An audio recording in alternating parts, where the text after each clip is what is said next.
Chris Foster's a valued member of the AMEC board. He's vice president with Booz Allen Hamilton. I don't know where you're going to go from that.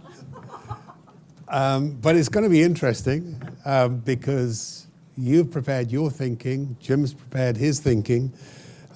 So Chris is going to update us on how computer science can solve the problem of measuring impact and engagement. Thank you, Chris, and welcome. No, thank you. Thanks for the vote of confidence too, Barry. I appreciate that. Appreciate that. To rousing applause.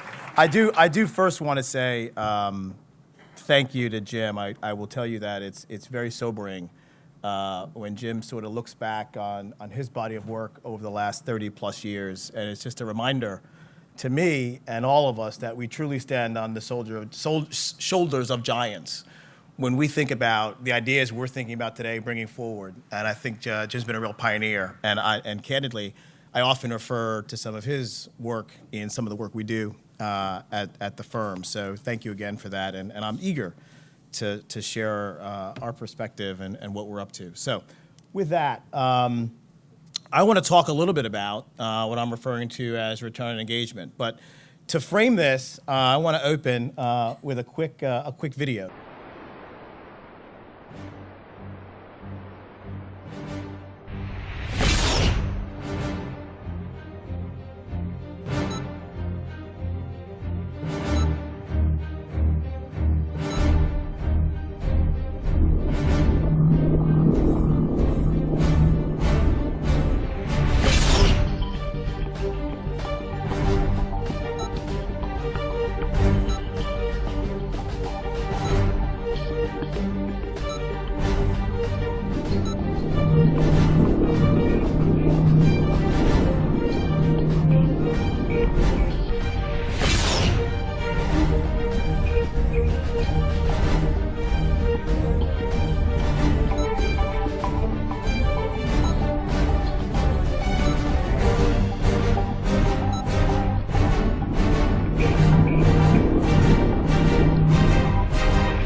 One of the things that that's hopefully a distraction from, that's the bridge from Jim's talk to where we are, a little theater. Hopefully, what we've been on this journey. We've been on a 4-year journey to try to make the connection and look at the linkages between communication, measurement, and ROI. And as a part of that, we've done probably hundreds of in-depth interviews with executives, CEOs, CMOs, CTOs, among some of the world's largest companies. We've done a robust mix of both qualitative and quantitative interviews.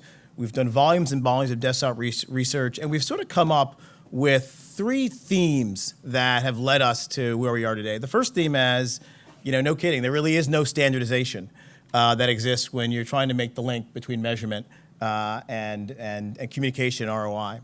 The second is, despite that fact, PR and communication professionals are being asked repeatedly and with more and more intensity to make that link and to make that connection.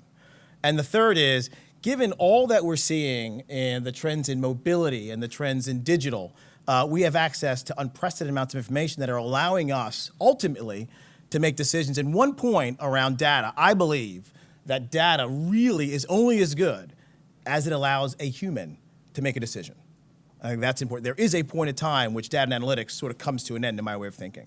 So the purpose of the video was to show us that over the last 200 plus years, there have been major disruption that has occurred in our industry. And not all disruption is bad. And when you think about some of those milestones that we highlighted, and by the way, we have an infographic that sort of charts it out that we'll hand out at the break. But despite that disruption, what we feel today is probably some anxiety, but I'd also say that we have a profound opportunity to sort of use some of the disruptive forces at play to represent an opportunity for us to advance an industry forward. And I do believe that the people in this room in AMEC can really be front and center at that. So what I want to talk about in a little greater detail is return on engagement. And for us, return on engagement looks at the relationship that stakeholders have with a company, and it quantifies the impact that a company's efforts have to influence those stakeholders. Okay, so let me start with this next slide.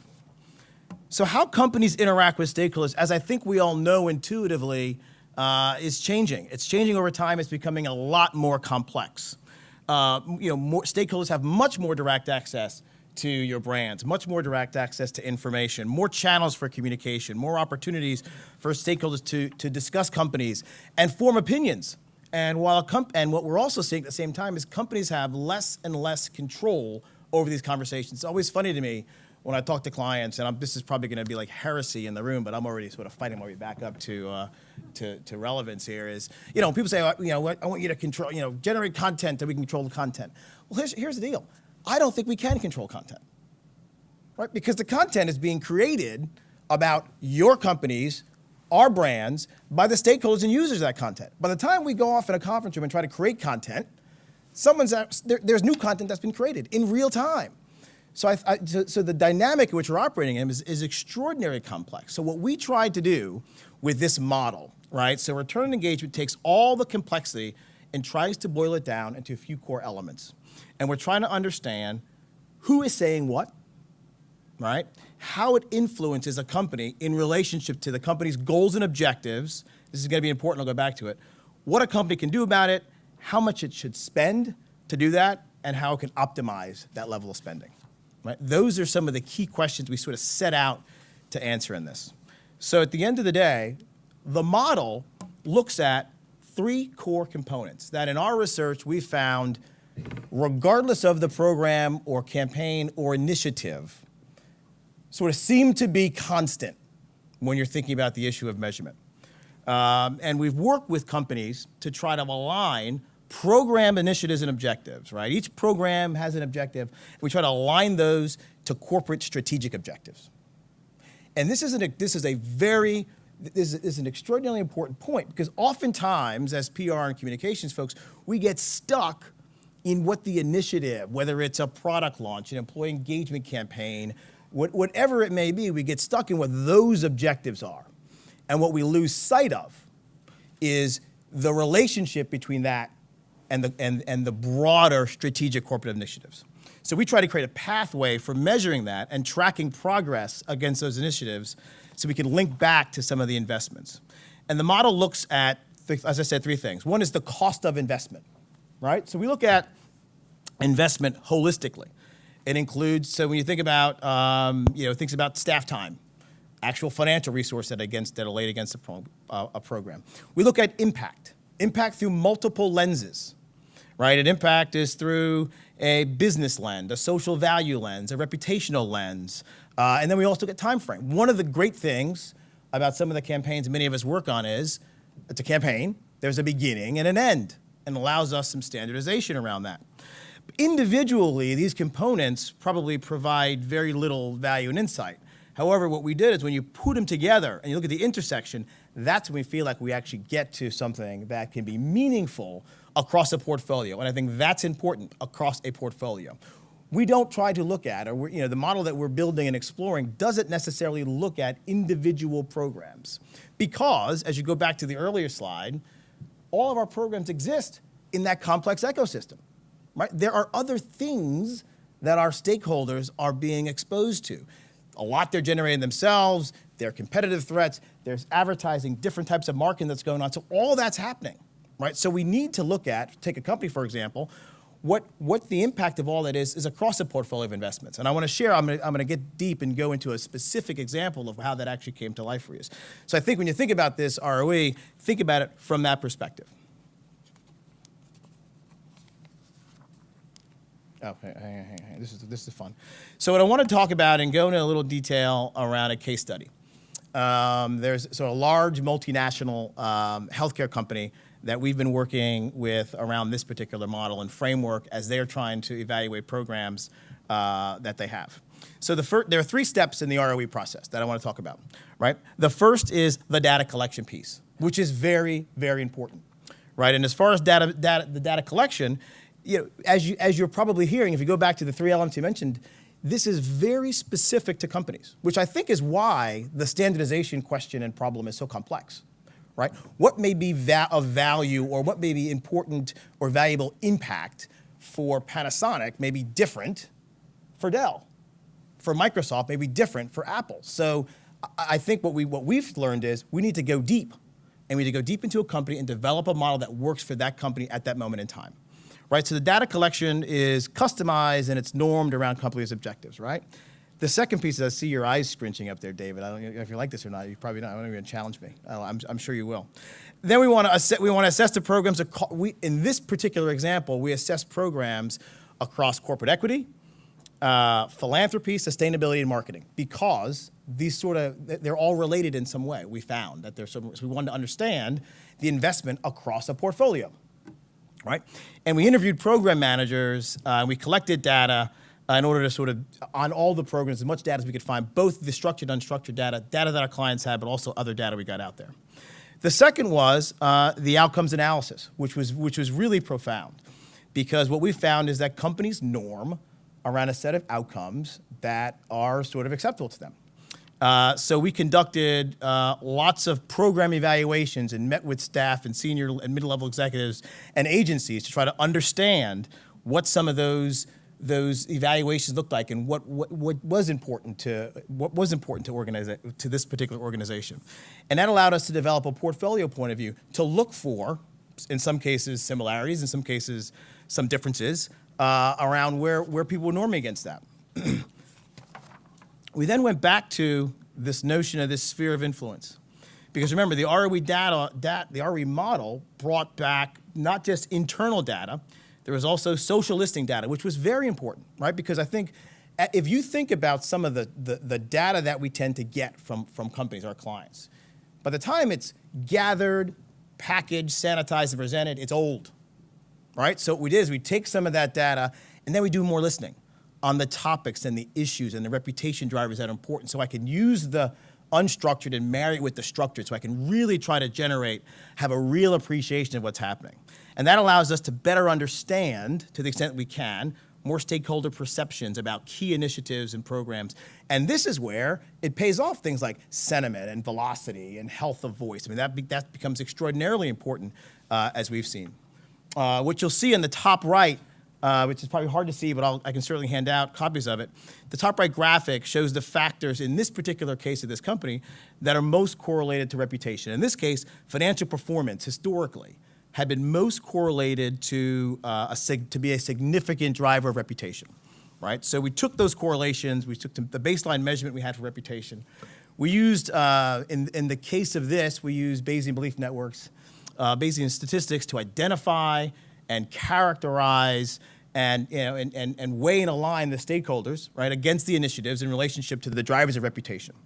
So what we found, which is interesting, if you go back down to the bottom right, is the probable predictions, is when you do all this, we're able to identify those factors that gave you the greatest boost and greatest risk of reputation.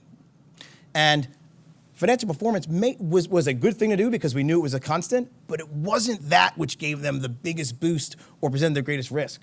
There were other things as we modeled out, things like the workplace environment, things like the citizenship programs. Those gave them a lot more lift and positive impact on a reputation, which then allowed us to go out and think, and by the way, that's a lot of the work that we all support around the room.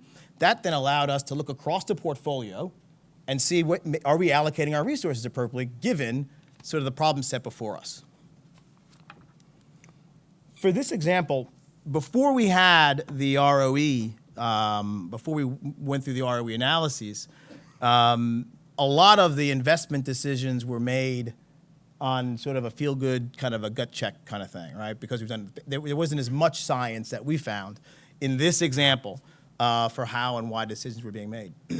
Once we actually put the model in play, then we actually had an interesting set of data, and we did have insights and perspectives because remember, it's a combination, it's a confluence of multiple data sources, and the challenge then becomes data integration for then how we fare against the portfolio.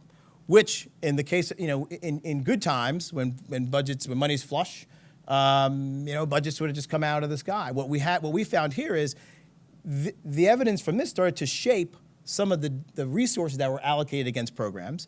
It started to shape budget conversations, and it started to give a little more rigor to the arguments that a lot of the communications folks were trying to make for investments that they were trying to put forth, which in fact put us on much more solid footing in this particular case. So what we're really looking at in ROE is quantifying impact to the extent we're possible. We're on this journey. We didn't start off to set out to build this ROE model. This is where we are. We think it's a very exciting place. It's been one of those that sort of changed and transformed a lot of the relationships we have with our clients. And I think the more data we get and the more we put it in play, I think the smarter we'll get. And as you know, with more insights, we get more precision. So with that is a case study of some of the work we're doing at Booz Allen Hamilton around return on engagement. I'm happy to entertain any questions or thoughts or comments that you may have on it. And I thank you for your time and attention. How's that for getting you back on schedule? Any questions for Chris? Yes. Alison Hugley from Weber Shandwick. Hi, Hughley. I have a quick question. Just can you go into a little more depth on how you spread it across the portfolio and taking into account the impact of a master brand versus within a house of brands, what would be sort of individual sub-brands, so corporate versus sub? And then also within the model with the focus on impact and time, how did you avoid disproportionately weighting tactics, activations, approaches that would value or perhaps disproportionately weight immediate returns versus longer term impacts? But one of the things we struggle with, which is the purpose for the question, is the need to focus on paid for things like social and Sure. boosting social and getting immediate return on what our clients traditionally think of as engagement.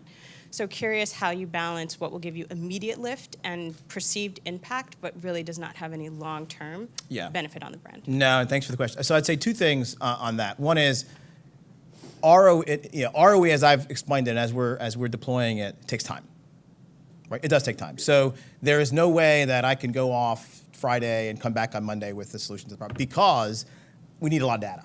And the data is both qual and quant, and we need to really spend time and not just gather the data. The data needs to talk to each other. In order for us to identify the trends and patterns that we see, the data needs to talk, right? And that's where the science comes in. To that equation. So this is not powered for speed. However, once it's up in play, you can get insights daily on things that are happening because of the way we actually are reporting, right? So that's the one thing. As far as disproportionate amount of time, it's interesting that you asked that. I don't know that we've really come across that in this particular case. We've done this, we're in the third engagement on this. We haven't come across that time question around the time of, because the time of the actual initiative or program, if that's what your case is. So whether it's a 2-year effort, in the case of this one, there were programs we evaluated that had gone on for 10 years and some that had gone on for 2 years. They still get assigned an ROE. Wait a minute, Alison. Alison, wait a minute. Sorry. Oh, sorry. Yeah. The other driver of that is sort of the difference between just paid broadly and earned, which is, traditional marketing makes you see that very deep base, which takes a lot of time to build, and then those immediate lifts that you get. So I'm just trying to get a sense of sort of how you may differentiate or avoid sort of really valuing that core base that takes so much more time to build, even though it takes time to put the model in place. Well, it takes time to build, but it's also good lift. So we didn't in this example I didn't face that. I mean, I didn't, and we did not account for that. We sort of leveled the playing field, and we treated the advertising around equity the same way we treated the earned media, and same way we treated the citizenship programs. So we treated them all. We sort of started from this place of trying to sort of norm around that because there was extraordinary variance, but we started from that place that everything was treated equal. We've time for one more question before we go to a break. Microphone, please. Hi there, Andy West from Hotwire. Brief question. Do you see a place for return on engagement in the PR industry? How might PR agencies use this model themselves? Oh, I think you use it today. I absolutely see a place for it, right? And here's why. I think that, look, if you look at the programs we evaluated in this particular example, we looked at marketing, citizenship, philanthropy, and corporate equity. every PR firm in the room is touching those programs at some level, right? So I would take, and if you have a portfolio approach and you're being asked day in, day out, I need budget, why not mash them up, put them all in there together, and figure out what's getting you the greatest lift? I don't know how that happens now, right? For those large, and I'm going to pick on myself. I was at Burson, right? So Burson, we had large accounts. Let's call, Pfizer was an account of ours. So we probably did 12.5 communication programs for them, just in one therapeutic category. Why wouldn't I throw all that together and then sort of run it through the model to see which is getting the greatest lift based on not just the brand objectives, but the enterprise-wide objectives. I think the key for our PR folks is we have got to start to link where we can, or work really hard to get there, to link the program objectives and initiatives with the enterprise-wide strategy. You don't have to have an answer to that, but you've got to see the glide path between the work you do to enterprise-wide strategy. Strategy gets funded, and I will tell you this, and this is, again, this is more heresy. I don't remember a CEO or a C-suite, or whoever we talk to, or in an annual report where awareness, that is important, but awareness is rarely an enterprise-wide strategy. Awareness is a very effective program or initiative strategy, but not an enterprise-wide strategy. So if we're gonna have to play in the awareness space for now, let's figure out the link between that awareness and that program and the corporate strategy. There's more durability of dollars there. And I think that if we can make that connection, it's gonna put us on a more level playing field. I hope that helps a little bit. Chris, thank you. Thank you. We're pausing it there. We're not stopping. Chris is going to be here. So, Chris, thank you. Sorry.